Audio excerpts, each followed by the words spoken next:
deymizu otamiz chetda biroq. Jannat onalar oyog'i ostida-ku deysar.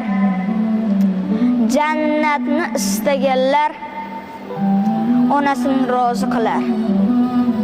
Ona buyuk, muqaddas, shubha yo'q bu fikrga. Biroq otamiz ham bor, ular ham jannat. Ona deymiz-u otamiz qoladi yolg'iz. Ular bo'lmaganida bo'lmasdi-ku o'g'il qiz.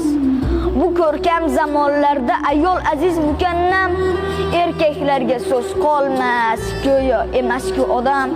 Otalarning hurmati o'soyga qo'ymaymiz, lekin onamiz ko'nglini har soniyada o'ylaymiz. Telefonga qaraylik. Qachon qildik qo'ng'iroq? Onajonim deymiz-u otamiz chetda biroq. Lekin shunda ham bizni teng ko'radi otamiz. Lekin mehri teng emas, ona butul hammamiz. Bolalikda, so'xlikda biz uchun bor bo'lgan. Uyga sosibgina isnon olib kirgan. O'qitdi-ku kam qilmay ko'nglimizni so'radi. Sal olis bo'lib qolsak, ko'nglimizni so'radi. Ona davlatdir, bu qadarki foydamiz. Qirolicha onalar-ku, sultonlar-ku otamiz.